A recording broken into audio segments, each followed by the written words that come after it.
When we started this chapter, Is Matter Around Us Pure, we started discussing about classification of matter. We said that matter can be classified into two categories. One is pure and the other is impure.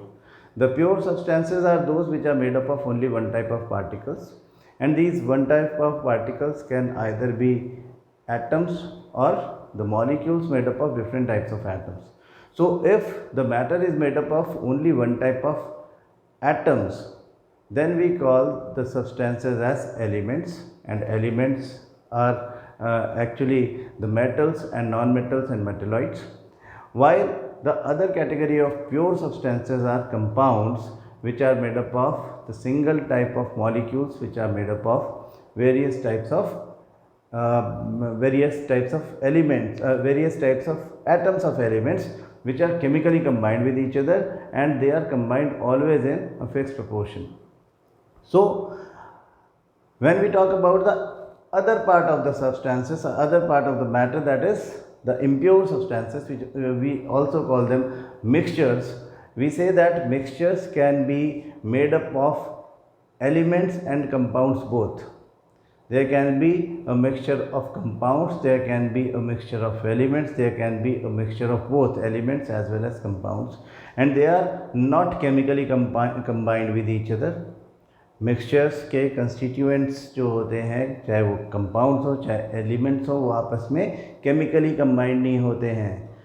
They are only physically combined with each other in any ratio, कोई fix proportion भी नहीं है.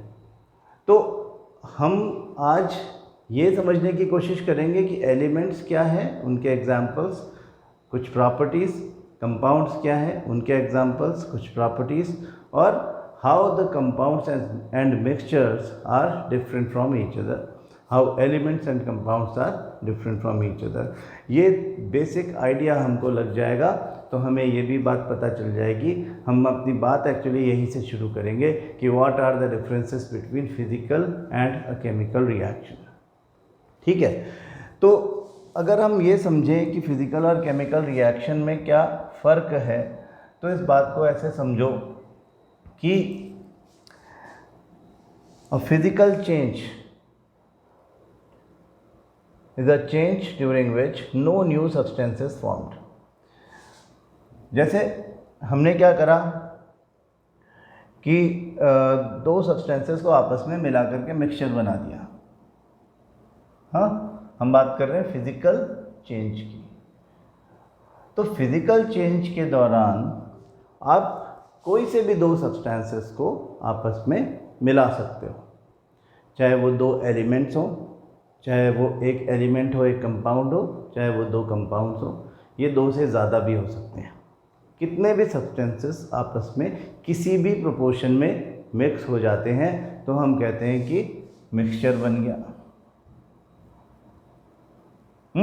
Physical change से हमेशा mixture बनता है, ये याद रखो.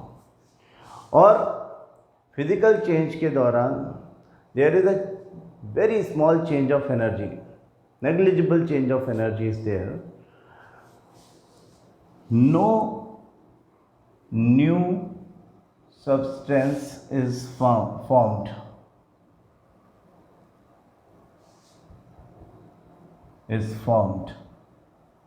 नया सब्सटेंस कोई बनता ही नहीं है. जैसे आपने सॉल्ट को वाटर में डाल के सॉल्ट वाटर सॉल्यूशन बनाया. दोनों कंपाउंड है, सोडियम क्लोराइड एंड H2O, दोनों कंपाउंड्स हैं. दो कंपाउंड्स का मिक्सचर बनाया, sodium chloride solution.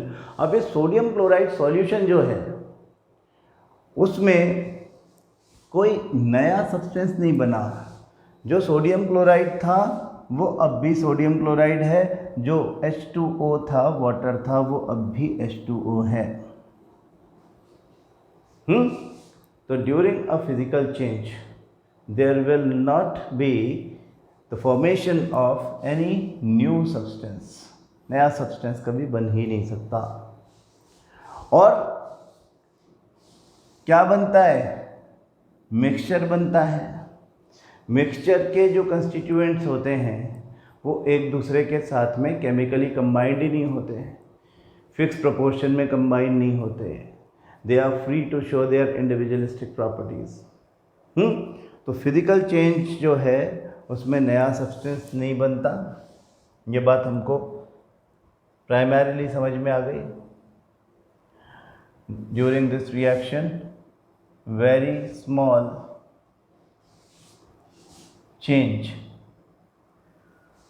Of energy, कई जगह आपको ऐसा लिखा भी दिखेगा कि नो चेंज इन एनर्जी, लेकिन हर काम में आप जानते हो कुछ ना कुछ एनर्जी तो लगती है, तो नो चेंज ऑफ एनर्जी लिखना तो ठीक नहीं होगा, लेकिन हम कहते हैं कि very small change of energy takes place during a physical change.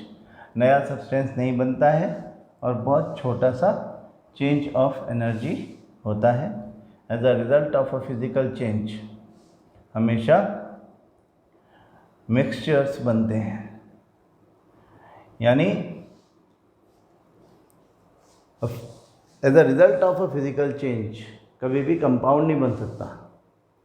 Element तो खैर आप नए सिरे से बना नहीं सकते, हाँ, फॉर्मेशन नहीं हो सकती उसको तोड़ा नहीं जा सकता ड्यूरिंग अ केमिकल रिएक्शन, लेकिन हम कहते हैं कि कोई कंपाउंड भी बना नहीं सकते जो कि कंस्टिट्यूएंट्स को जोड़ करके बनाया जाता है। ये सब फिजिकल चेंजेस में होता है। तो फिजिकल चेंजेस के एग्जांपल्स क्या, बहुत सारे फिजिकल चेंजेस आपकी जब आप देखते हो कि हमने पढ़ा था कि changes in state of matter, जिसमें हमने बात की थी सॉलिड टू लिक्विड कन्वर्जन की, लिक्विफिकेशन या मेल्टिंग या फ्यूज़न, वो सब क्या है, वो फिजिकल चेंज है। जैसे ice H2O is the solid form of water. When you provide heat to it, under the influence of heat the bonds will break and water will form, the liquid form of water H2O। ये पहले भी H2O था, अभी भी H2O है। This is a physical change. Melting is a physical change. Similarly, vaporization or evaporation is also a physical change. When you change water into vapor, water is also H2O, vapor is also H2O. The difference is only their physical state. So their properties may be different, their appearance may be different, but the chemically H2O gas and H2O liquid are the same. So this is a physical change, no new substance is formed. At the same time, when you condense it, the vapor, when it is condensed during the process of condensation, you again form water or liquid, and this is also a this is also a physical change. Similarly, when you freeze this water and make it ice again, that is also a physical change। ठीक है, तो physical changes जो होते हैं उनके दौरान, physical changes के दौरान कभी भी कोई नया सब्सटेंस फॉर्म नहीं होता है। ठीक है, जब कोई नया सब्सटेंस फॉर्म ही नहीं होता है तो फिर हम कहते हैं कि ऐसे में एनर्जी भी बहुत कम लगी, कोई बॉन्ड नहीं बना, केमिकल बॉन्ड नहीं बना, कोई बॉन्ड टूटा नहीं, इसलिए एनर्जी भी बहुत कम लगी। तो फिजिकल चेंजेस के आपको कई सारे एग्जांपल्स अपनी डे टू डे लाइफ में मिल जाएंगे। And as a result of chemical change mixtures are formed. Compound का फॉर्मेशन कभी हो नहीं सकता किसी फिजिकल चेंज से। On the other hand, a chemical change, which is also known as chemical reaction, जिसके बारे में हम 10th क्लास के चैप्टर 1 में पढ़ेंगे। हाँ, केमिकल चेंज और केमिकल रिएक्शन एक ही बात है। केमिकल चेंज और केमिकल रिएक्शन एक ही बात है। This is a change during which a new substance is formed with entirely new chemical properties. हाँ, केमिकल चेंज वो चेंज है जिसके दौरान एक नया सब्सटेंस बनता है। New substance with entirely new chemical properties is formed. This type of a change is known as a chemical change. नया सब्सटेंस बन जाता है। अब ये जो नया सब्सटेंस है ये कंपाउंड हो सकता है, एलिमेंट हो सकता है, कोई भी नया सब्सटेंस बन सकता है। यहाँ पे मिक्सचर नहीं बनते, यहाँ पे प्योर सब्सटेंसेस बनते हैं। केमिकल चेंज के दौरान, क्योंकि ड्यूरिंग दिस प्रोसेस कुछ बॉन्ड्स ब्रेक होते हैं, कुछ नए बॉन्ड्स बनते हैं and a large change of energy takes place. Large change of energy takes place. For example, react to form water, H2O. H2O is a compound. Hydrogen and oxygen are the molecules of elements and they form a new substance. So the formation of a new substance is essential during a chemical reaction. जब हम chemical reaction और physical change के बीच में या chemical change और physical change के बीच में बात करते हैं तो जो की पॉइंट है, जो की डिफरेंस बिटवीन द टू है वो यही है कि फिजिकल चेंज में नया सब्सटेंस नहीं बनता, केमिकल चेंज में नया सब्सटेंस बनता है। और ये बात आपको 10th क्लास में केमिकल रिएक्शन चैप्टर में फिर से सामने आएगी, इसलिए अपना ये कंसेप्ट बिल्कुल क्लियर कर लो। अब आप देखो कि हम ये देख रहे हैं कि जो केमिकल चेंज है उसमें कंपाउंड बन रहा है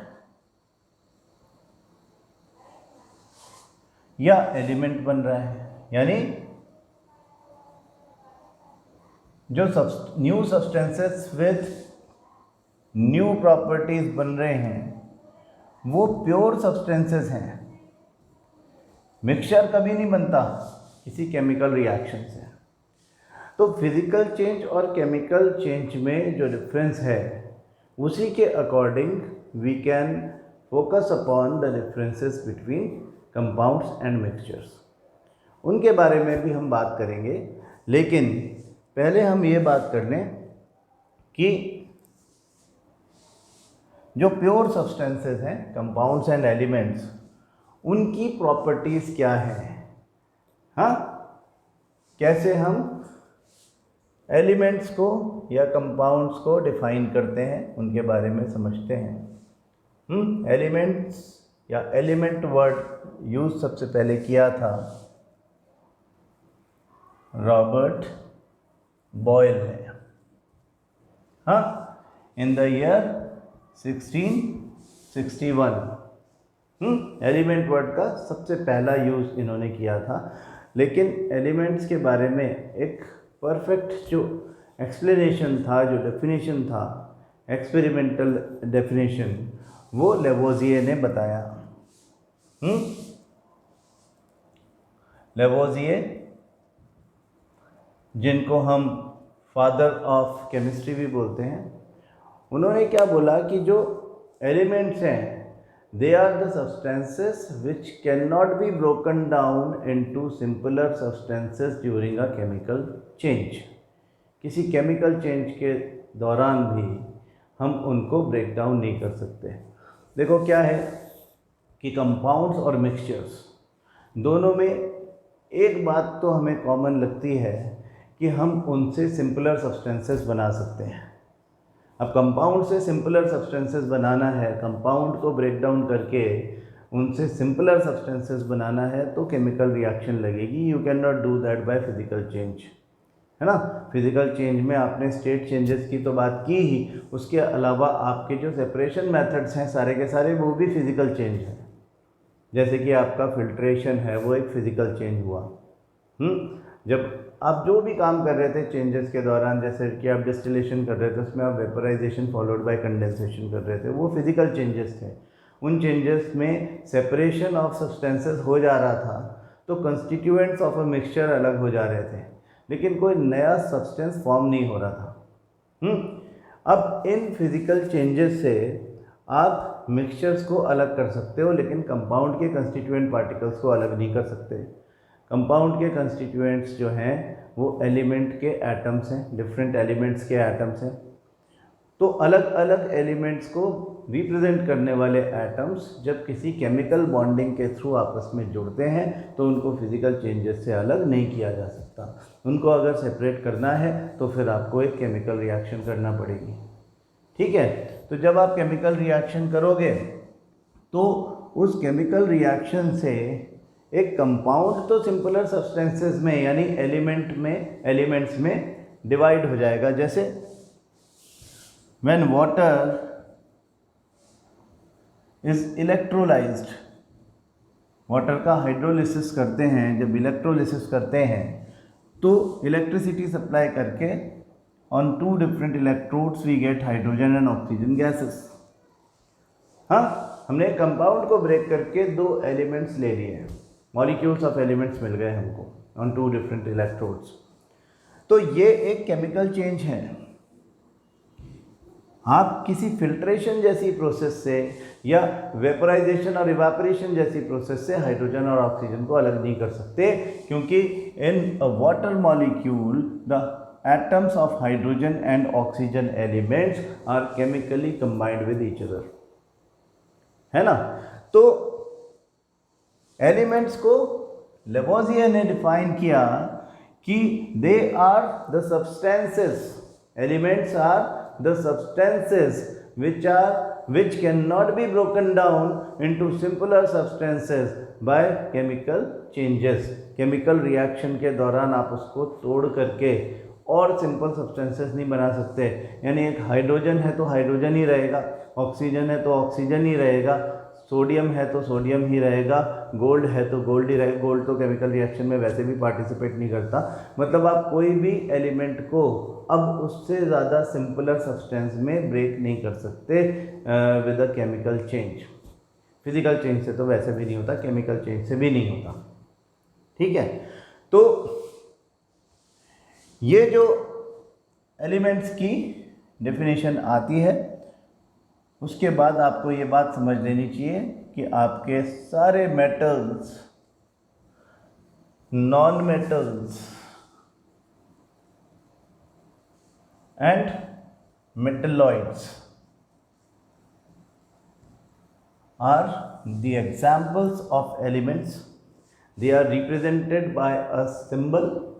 हर एलिमेंट का एक सिंबल होता है, उसको हम इंग्लिश के या लैटिन के किसी लेटर से या कॉम्बिनेशन ऑफ लेटर से से रिप्रेजेंट करते हैं। लेकिन इस सब के बारे में हम चैप्टर एटम्स एंड मॉलिक्यूल्स में बात करेंगे। यहाँ पर ये मुद्दा नहीं है, यहाँ पे मुद्दा सिर्फ इतना हो सकता है कि what are the physical properties of metals. हाँ, फिजिकल प्रॉपर्टीज और केमिकल प्रॉपर्टीज़ अलग अलग बातें हैं। केमिकल प्रॉपर्टीज़ का मतलब वो प्रॉपर्टीज़ जो एक मेटल डिस्प्ले करता है while reacting chemically with other substances.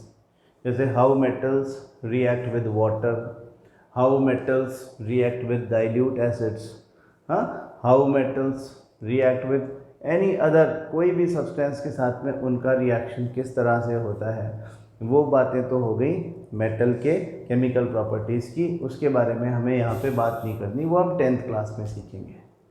ठीक है ना। चैप्टर 3 मेटल्स नॉन मेटल्स, उसमें हम बात करेंगे। यहाँ पे हम बात करने वाले हैं इनकी फिजिकल प्रॉपर्टीज़ के बारे में। अब फिजिकल प्रॉपर्टीज़ क्या होती है? फिजिकल प्रॉपर्टीज़ स्पेसिफिकली उनकी अपीयरेंस और अदर प्रॉपर्टीज़ को शो करती है कि वो कैसा दिखता है, छूने में कैसा है, उसकी स्मेल कैसी है, उसका कलर कैसा है। ये सब फिजिकल प्रॉपर्टीज़ हैं। हमने first chapter matter in our surroundings में कुछ फिजिकल प्रॉपर्टीज़ के बारे में बात की थी, about the different states of matter, जिसमें हमने फ्लूइडिटी की भी बात की थी। हाँ, हम बात करते हैं शेप की। शेप सॉलिड लिक्विड गैसेस में कैसा कैसा होता है, तो वो शेप जो है वो फिजिकल प्रॉपर्टी कहलाएगी। इसी तरह से उसकी अपीयरेंस क्या है, फ्लूइडिटी क्या है, कंप्रेसिबिलिटी क्या है, रिजिडिटी कितनी है, वो कितना छूने में मतलब कैसा है वो, ये सब जो है प्रॉपर्टीज़, ये फिज़िकल प्रॉपर्टीज़ है।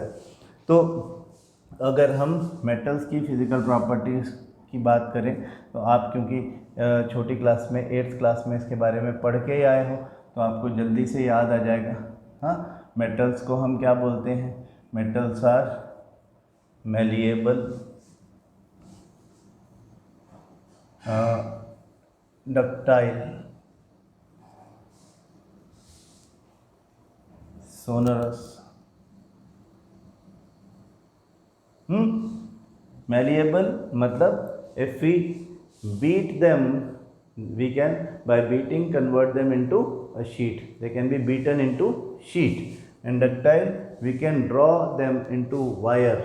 उनको खींच करके लंबा कर सकते हैं, यानी उनका शेप चेंज किया जा सकता है. सोनरस मेटल्स जो होते हैं उनमें कोई रिंगिंग साउंड अगर उनको ठोका जाए तो उनमें रिंगिंग साउंड ट्रैवल करता है, गूंजना इज सोनोरिटी. तो दे आर सोनरस. उनके ऊपर जब हिट किया जाता है तो वो सोनोरिटी शो करते हैं. फिर metals are hard. Generally they are hard. Mercury क्योंकि लिक्विड होता है इसलिए हम उसको इस कैटेगरी में नहीं रख सकते, तो ये एक्सेप्शन है. बाकी जनरली दे आर हार्ड. कुछ एक्सेप्शन हैं जो हार्ड नहीं होते, सॉफ्ट होते हैं, which can be cut by knife. हाँ, exception are sodium, potassium, lithium. These are the metals which can be cut by knife. They are generally solids. Exception mercury, जैसा हमने ऊपर लिखा. हाँ, mercury is liquid. Mercury is the only metal which is found in liquid state. Then metals have high tensile strength, tension bearing capacity को tensile strength बोलते हैं. They generally have, लेकिन जो यहाँ एक्सेप्शन है वो यहाँ भी एक्सेप्शन है. जिसको चाकू से काटा जा सकता है उसकी टेंशन बेयरिंग कैपेसिटी भी नहीं होगी. आप कभी नहीं देखोगे कि सोडियम का कोई ब्रिज बना हुआ है. टेंशन बेयरिंग कैपेसिटी वाले मेटल्स जैसे कि आयरन, उनको हम इंफ्रास्ट्रक्चरल प्रोजेक्ट्स में यूज़ करते हैं. या तो सिंपल प्योर आयरन या फिर उसके अलॉय को हम यूज़ करते हैं इंफ्रास्ट्रक्चरल प्रोजेक्ट्स में, जैसे ब्रिजेस बनाने में, जैसे कि बिल्डिंग मटेरियल में, क्योंकि वो टेंशन बेयर कर सकते हैं. हाँ, तो मेगा स्ट्रक्चर्स बनाने में हम इनको यूज़ कर सकते हैं. They are good conductors of heat and electricity.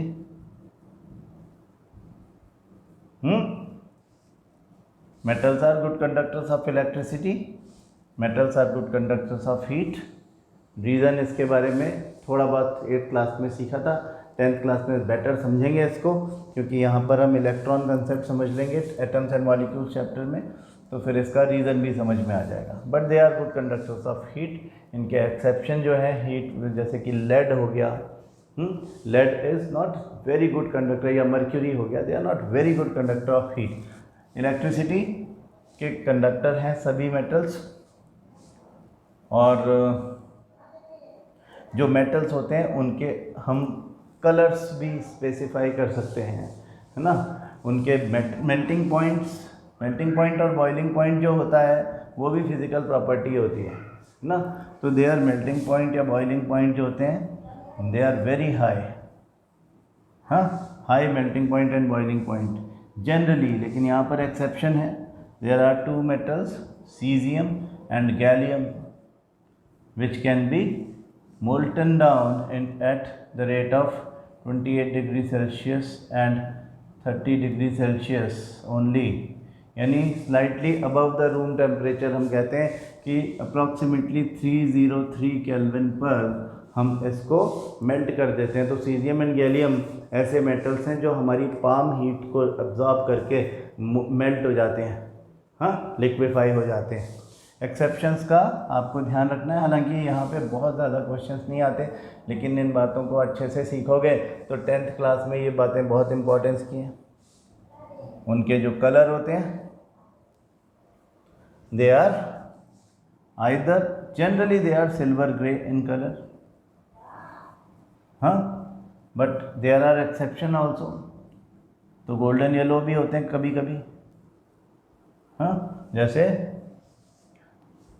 आप देखोगे कि आयरन, जिंक, एल्यूमिनियम, सिल्वर खुद आर सिल्वरी ग्रे, जबकि gold and copper are golden yellow या brownish in color.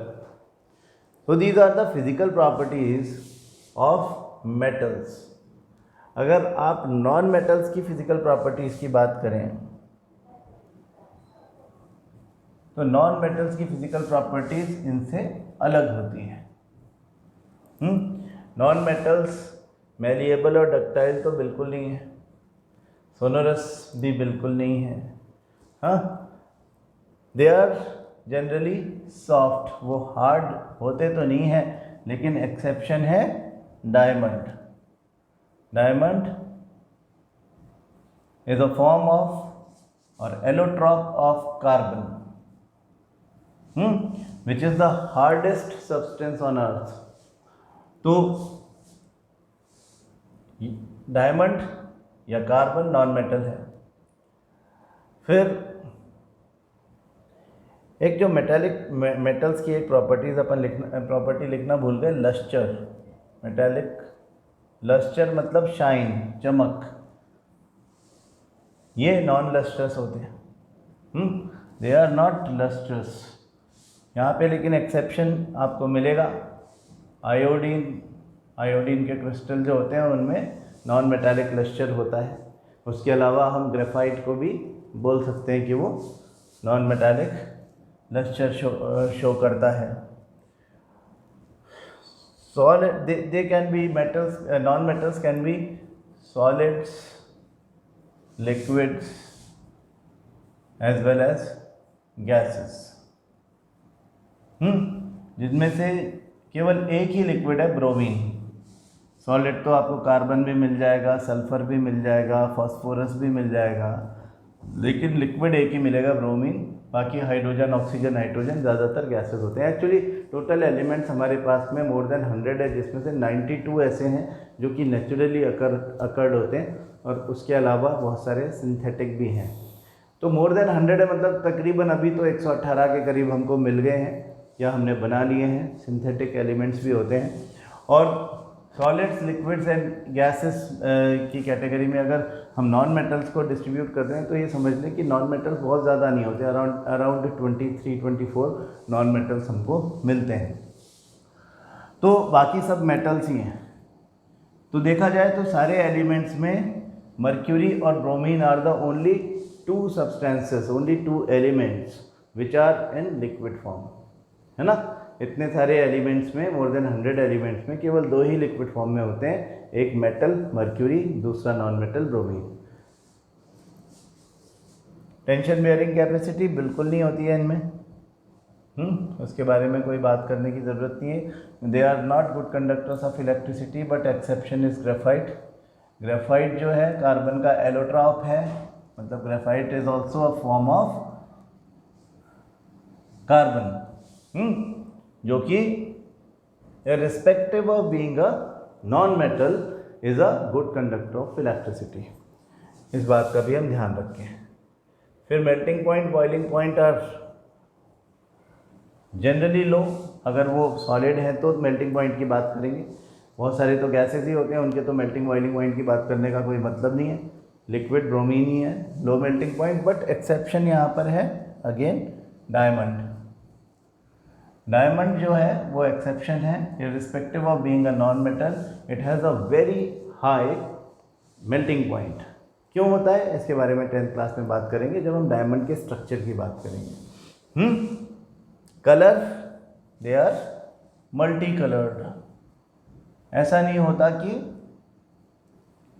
केवल 1-2 कलर से इनको रिप्रेजेंट किया जाए, हालांकि ये ज़्यादा नहीं होते नंबर में, लेकिन मल्टी कलर्ड हैं। मतलब आप देखो कि फास्फोरस वाइट भी होता है, रेड भी होता है, सल्फर येलो होता है, हाँ, कार्बन ब्लैक दिख रहा है हमको, कार्बन ग्रेफाइट की फॉर्म में देख लो, चाहे ना डायमंड की फॉर्म में वो अलग दिख रहा है, ठीक है ना। गैसेस जो होती हैं वो कलरलेस होती हैं। तो कहने का मतलब ये आपका आयोडीन अभी हमने लिखा था ऊपर, आयोडीन के ब्लू कलर के क्रिस्टल होते हैं, है ना। तो ये सब बेसिकली अलग अलग कलर के होते हैं, इनको मल्टी कलर्ड बोलते हैं, है ना। तो these are the primary differences between metals and non metals. 8th class में आप इनके बारे में ऑलरेडी पढ़ के आए हो। These are basically the differences in physical properties. अगर आपको पता है तो हो सकता है कि 1 या 2 मार्क के क्वेश्चन आपके पेपर में आ जाएं इससे रिलेटेड, और आप उनको ठीक ठीक आंसर दे पाओगे अगर आपको इनके बारे में पता है तो। फिर बात आती है एक और टाइप के एलिमेंट की जिनको हम मेटलॉइड्स बोलते हैं। मेटलॉइड्स आर द सब्सटेंसेस और the elements which have intermediate properties of metals and non metals. यानी कुछ प्रॉपर्टीज मेटल्स की होगी, कुछ नॉन मेटल्स की होगी। हम ऐसा नहीं कह सकते कि इसको मेटल्स की कैटेगरी में या नॉन मेटल्स की कैटेगरी में on the basis of their physical properties डाल दें। जैसे बोरॉन इज अ मेटलॉइड, फिर arsenic,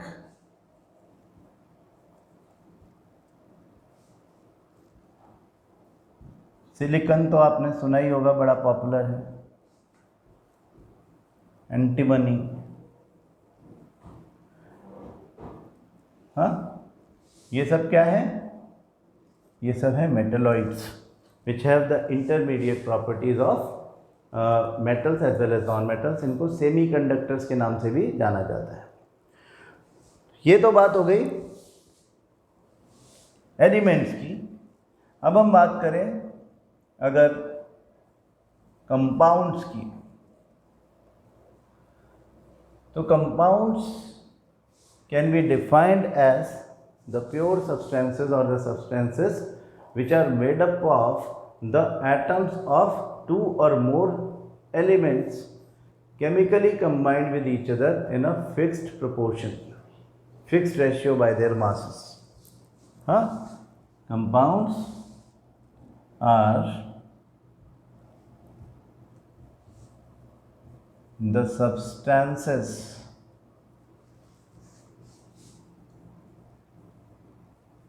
made of the atoms of elements, 2 भी हो सकते हैं, ज़्यादा भी हो सकते हैं, 2 or more elements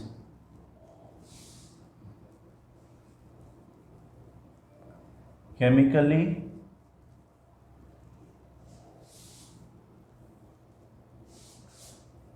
combined with one another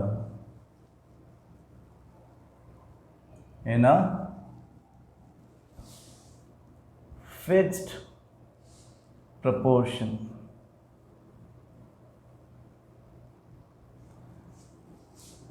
मतलब अगर एक कंपाउंड है, समझो H2O, तो उसमें there are 2 hydrogen atoms and 1 oxygen atom, fix proportion है।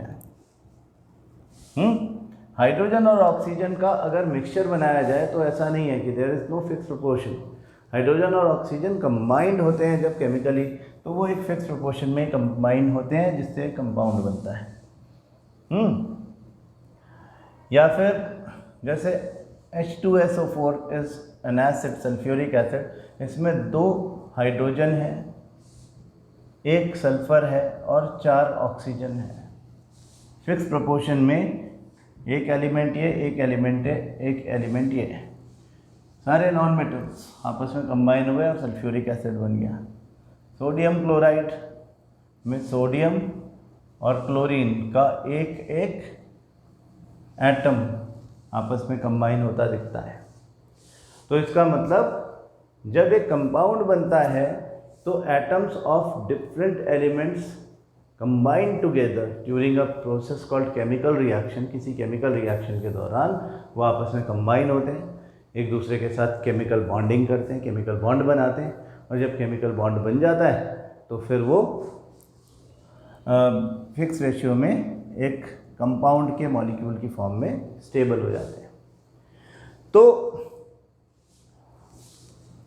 कंपाउंड में 2 or more एलिमेंट्स के एटम्स आपस में कंबाइन हैं, but 2 or more elements can combine with each other to form a mixture also. Mixture बनाना है तो एलिमेंट प्लस एलिमेंट हो सकता है। जैसे एयर में आप देख रहे हो कि नाइट्रोजन, ऑक्सीजन, आर्गन, हाइड्रोजन, ये सब गैसेस एलिमेंट्स हैं। इनमें कंपाउंड भी ऐड हो गया, एलिमेंट के साथ में कंपाउंड भी मिल गया। जैसे कार्बन डाइऑक्साइड, जैसे sulphur dioxide, they are the gases. Air is a mixture. Compound आपस में मिक्स हो सकते हैं तो भी मिक्सचर है। मतलब कंपाउंड और कंपाउंड आपस में मिक्स हो। जैसे आपने कहा था सॉल्यूशन बना दो सोडियम क्लोराइड का, NaCl is a compound, water is another compound, ये बन गया solution.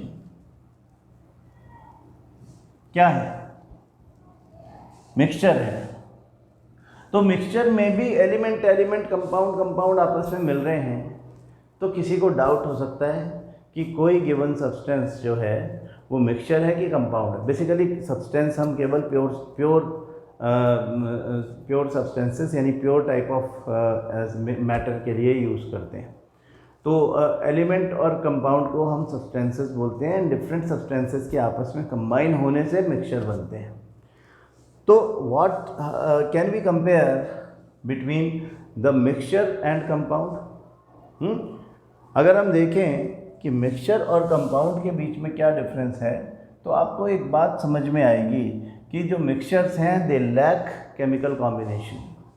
The constituent particles of a mixture are not combined with each other chemically. उनके बीच में कोई केमिकल बॉन्ड नहीं होता, वो फिजिकल चेंज का प्रोडक्ट हैं, the result of a physical change बनते हैं। कोई फिजिकल चेंज के दौरान हमने कहा था मिक्सचर बनता है, कोई कंपाउंड नहीं बनता। बहुत थोड़ी सी एनर्जी लगती है ड्यूरिंग अ फिजिकल चेंज, तो मिक्सचर बनाने में भी बहुत कम एनर्जी लगती है। और मिक्सचर्स के कंस्टिट्यूएंट को फिजिकल प्रोसेसेस से, सिंपल फिजिकल प्रोसेसेस जैसे फिल्ट्रेशन या एवेपोरेशन से अलग किया जा सकता है। कंपाउंड के लिए तो आपको केमिकल रिएक्शन ही करनी पड़ेगी अगर आप कंपाउंड के कंस्टिट्यूएंट्स को अलग अलग करना चाहते हो। तो अगर हम मिक्सचर और कंपाउंड के बीच में कंपैरिजन करना चाहें तो वो कैसे होगा, ये देखो कि हम एक टेबल बना लेते हैं to differentiate between compounds and mixture.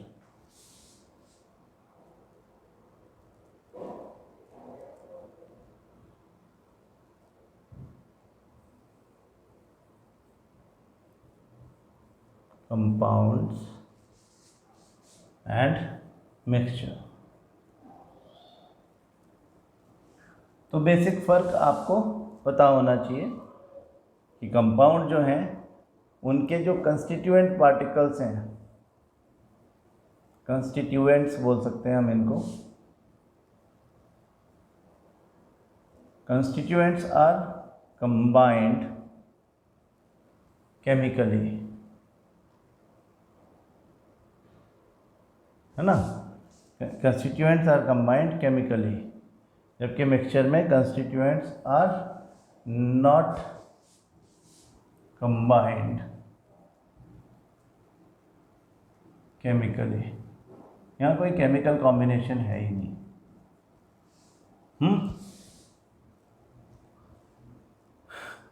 Compounds combine in a fixed proportion.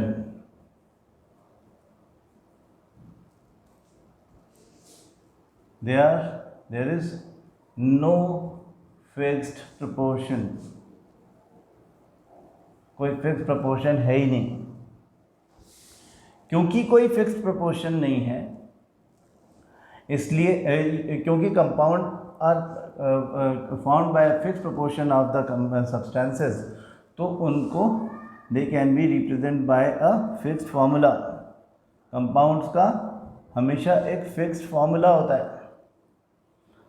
आपने देखा होगा कि हम फार्मूला लिखते हैं H2SO4, H2O, NaCl, उनका होता है, वो सब कंपाउंड्स हैं जिनका फार्मूला बताया जा सके, वो सब कंपाउंड्स होते हैं। Mixtures do not have a fixed formula, कोई फिक्स प्रोपोर्शन ही नहीं है, कोई भी कितना भी कंबाइन हो सकता है, इसलिए कोई फिक्स फार्मूला होने के भी कोई चांसेस नहीं है। Compounds are the result of a chemical change, ये केमिकल चेंज से बनते हैं। मिक्सचर्स एक फिजिकल चेंज से बनते हैं। क्योंकि ये केमिकल चेंज से बनते हैं तो इनके फॉर्मेशन के दौरान लार्ज एनर्जी चेंज अकर्स। हाँ, बड़ा एनर्जी चेंज होता है, जबकि इधर very less energy change occurs.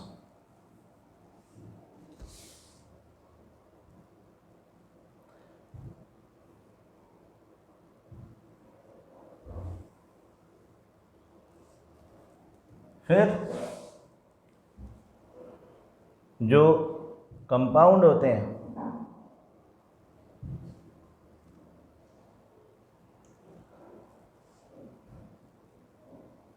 बड़ी इंपॉर्टेंट बात है कि the constituent particles of compound can not show their individualistic properties.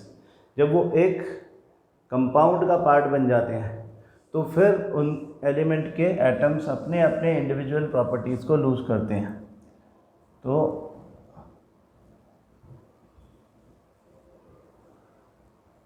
constituent particles cannot show their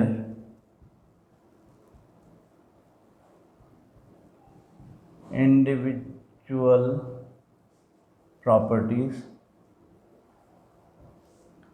while, जब हम मिक्सचर्स की बात करते हैं तो कंस्टिट्यूएंट्स और कंस्टिट्यूएंट पार्टिकल्स और substances are free to show their individualistic properties. जैसे H2O एक कंपाउंड है, वाटर में हाइड्रोजन है, and hydrogen has some properties which are different from that of oxygen. Like hydrogen burns with a pop sound. Hydrogen की property है कि hydrogen gas को अगर किसी फ्लेम को एक्सपोज कर दिया जाए तो it Burns with a pop sound, एकदम से जल जाता है।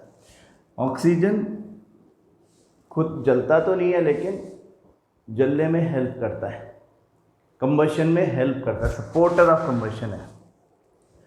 लेकिन ये दोनों जब मिलकर के वाटर बनाते हैं तो वाटर में अपनी इन प्रॉपर्टीज़ को छोड़ देते हैं। They can not show their individualistic properties of burning और a support to combustion. Water को अपन जला सकते हैं क्या? पता है क्या आपको ये बात? कोशिश करके देखो, नहीं पता है तो अदरवाइज़ आपको पता ही होगा कि water is a non combustible substance. Absolutely आप वाटर को जला नहीं सकते। वाटर जो है वो ना तो जलने में हेल्प करता है ना तो खुद जलता है, बल्कि बुझाता और है। और दिस इज स्ट्रेंज दैट ये जो कि हम फायर एक्सटिंग्विशिंग में अक्सर यूज़ करते हैं, आग लग जाती है तो लोग पानी डालने लगते हैं। हाँ, हालांकि वो टेक्निकली कितना ठीक है वो अलग बात है, लेकिन पानी डाल के आग बुझाई जाती है, ये बात सबको पता है। और वो वाटर ऐसे सब्सटेंसेस से मिलकर के बना है जो एक हाईली कम्बस्टिबल है, दूसरा कम्बशन में सपोर्ट करता है। उसके बिना कम्बशन हो ही नहीं सकता, ऑक्सीजन की एब्सेंस में कम्बशन हो ही नहीं सकता। फायर एक्सटिंग्विशिंग के जितने भी प्रिंसिपल्स हैं वो सब इसी फैक्ट पर बेस्ड हैं। आप कोई भी मटेरियल यूज़ करो, अल्टीमेटली वो सप्लाई ऑफ ऑक्सीजन को कट करने की बात करता है। तो जब वो कंपाउंड बन जाता है, उनके बीच में केमिकल बॉन्डिंग हो जाती है, तो वो अपनी जो इंडिविजुअलिस्टिक प्रॉपर्टीज़ होती हैं उसको छोड़ देते हैं। कल की क्लास में हम एक एक्सपेरिमेंट से इस फैक्ट को और ज़्यादा समझने की कोशिश करेंगे, वो आपके सिलेबस का पार्ट भी है।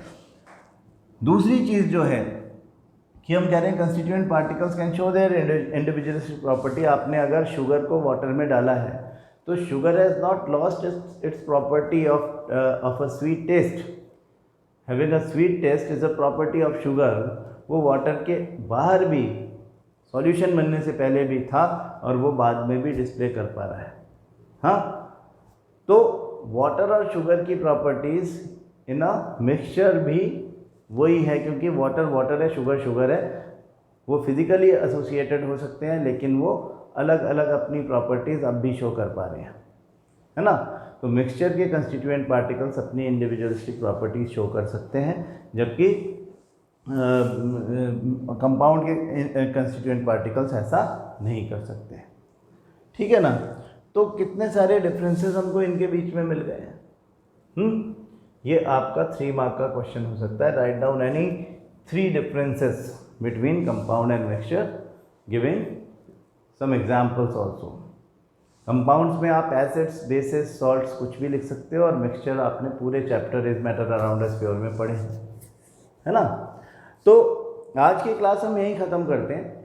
कल की क्लास में हम कंपाउंड वर्सेस मिक्सचर का ये टेबल फिर से डिस्कस करेंगे, और with the help of an experiment हम ये देखेंगे कि how the compounds and mixtures are different from each other. Same constituents को मिला करके आयरन और सल्फर का एग्जांपल लेकर के उसके एक्सपेरिमेंट को डिस्कस करेंगे, जिसमें एक तरफ तो आयरन और सल्फर का मिक्सचर बनाया जाता है और दूसरी तरफ उसका एक कंपाउंड आयरन सल्फाइड बनाया जाता है, और फिर देखेंगे कि किस तरह से they are comparable to each other. हाँ, on the basis of this table क्या हम कंपैरिजन कर पा रहे हैं और क्या वही बातें निकल के आ रही हैं जो हमने इस टेबल में सीखी हैं। ठीक है, तो कल ये चैप्टर ख़त्म हो जाएगा। हाँ, हम इसको जल्दी जल्दी रिवाइज़ करेंगे और एनसीईआरटी के पीछे जो आपके क्वेश्चंस हैं उन क्वेश्चंस को भी सॉल्व करेंगे। हाँ, कोई इंटेक्स्ट क्वेश्चन भी बीच में दिखेंगे तो उनको भी सॉल्व करेंगे। ठीक है, तो बाकी बातें कल की क्लास में। Thank you.